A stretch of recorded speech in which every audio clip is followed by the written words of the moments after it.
Pendant 30 ans, j'ai été ardemment avocat et à cet égard, vous avez sur la misère de notre société des vues qui sont souvent très cruelles pour celui qui vit ces conditions-là. Et je me souviens très bien de fin de journée d'assises.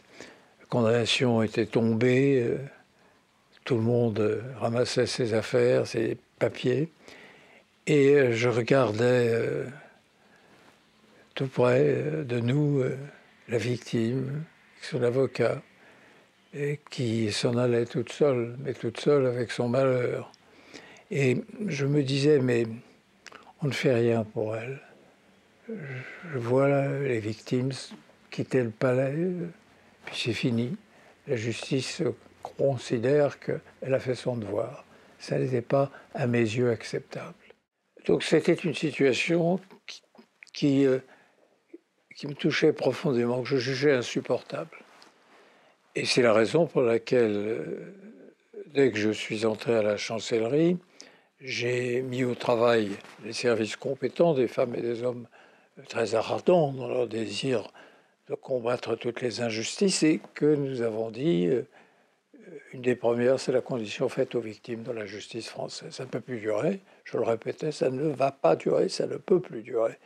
Assez de la solitude de la victime, assez de l'indifférence à la victime, assez de désintérêt pour celle ou celui qui a tant souffert du crime ou du délit sur lequel nous venons de passer des heures. Ça ne peut pas être toléré. J'ai décidé que le moment était venu de concevoir un autre système aussi plus généreux, plus humain que celui qui existait, qui consistait seulement à fixer des dommages-intérêts après détermination de la culpabilité, de la sanction. Je dis ça n'est pas prendre en compte ce qui est le cœur même de la justice, le beau mot d'humanité. Il faut rappeler constamment l'exigence de cette solidarité. Une société dans laquelle chacun ne compte que sur lui, ou ne compte que sur ses proches, ou ne compte que sur l'État, est une société infirme. Elle n'est pas capable d'user de ses bras, de tout ce qu'elle recèle comme générosité potentielle pour venir en aide à ceux qui sont frappés. Pourquoi lui plutôt qu'elle, plutôt que lui? C'est ça, les victimes. C'est la prise en compte d'abord du malheur qui l'a frappée. Elle n'est pour rien, elle. Elle est frappée par le malheur. Nous devons, par conséquent, lui venir en aide. À partir de ce moment-là, sachant cette impécuniosité de la chancellerie, j'ai dit nous devons faire appel à toutes les bonnes volontés qui sont nombreuses dans notre pays, plus qu'on le dit, et créer des associations d'aide aux victimes qui, elles, mobiliseront les fonds, les bonnes volontés, les secours, et qui ainsi prendront en compte au premier chef une victime sur laquelle ne doit pas peser, je l'ose dire, la double peine de l'indifférence et de l'impécuniosité.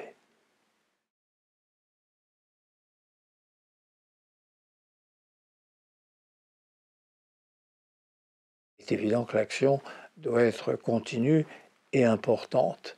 Il y a le premier choc, immédiat, et la nécessité d'y pallier, surtout que la victime ne se sente pas abandonnée, rejetée, oubliée, méconnue, qu'elle existe encore aux yeux de tous comme une personne avec sa dignité humaine qu'il faut restaurer. C'est très important dans les premières heures, cette solidarité.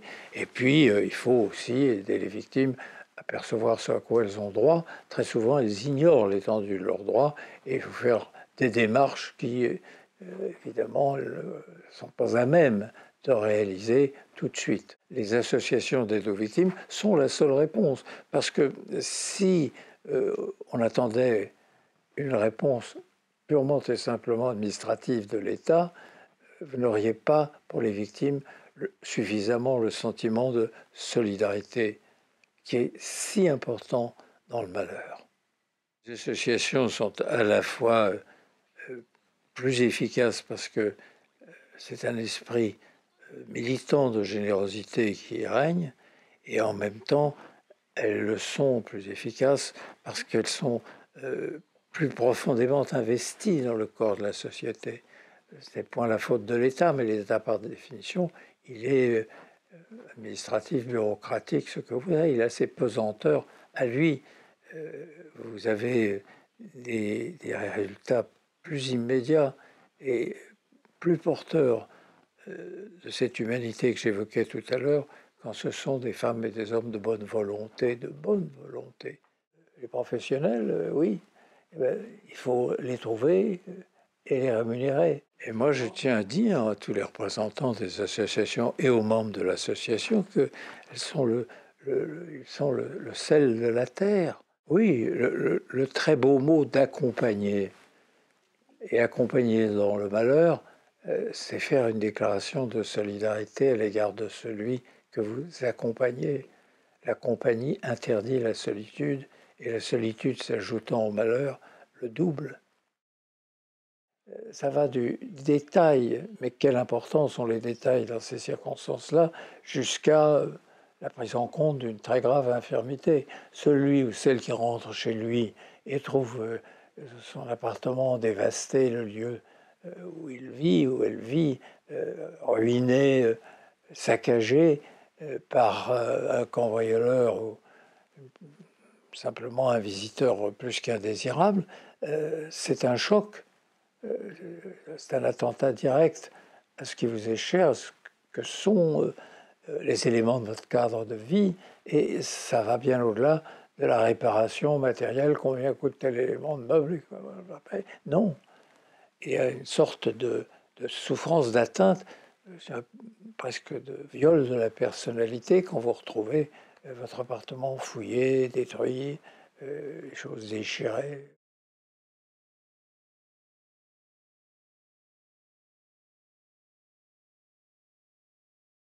Évidemment, les ressources de l'État ne sont pas, chacun le sait, illimitées, et la période est très difficile, celle que nous traversons en ce moment. Mais il y a des priorités pour une société, des priorités pour un État.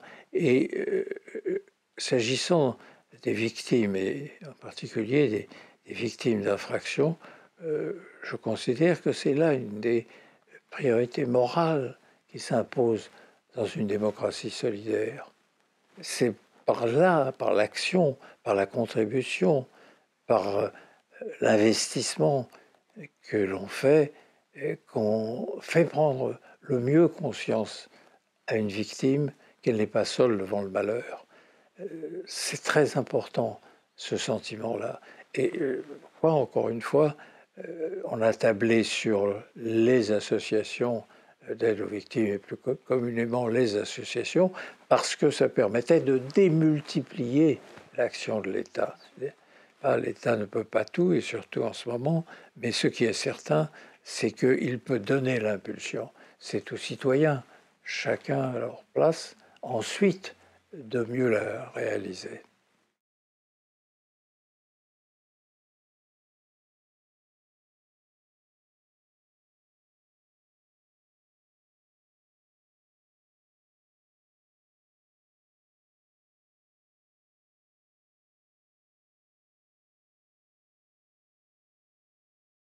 C'est à nous, Madame la Présidente, de vous remercier. C'est à nous de vous remercier et à travers vous et au-delà de vous, tous les militants.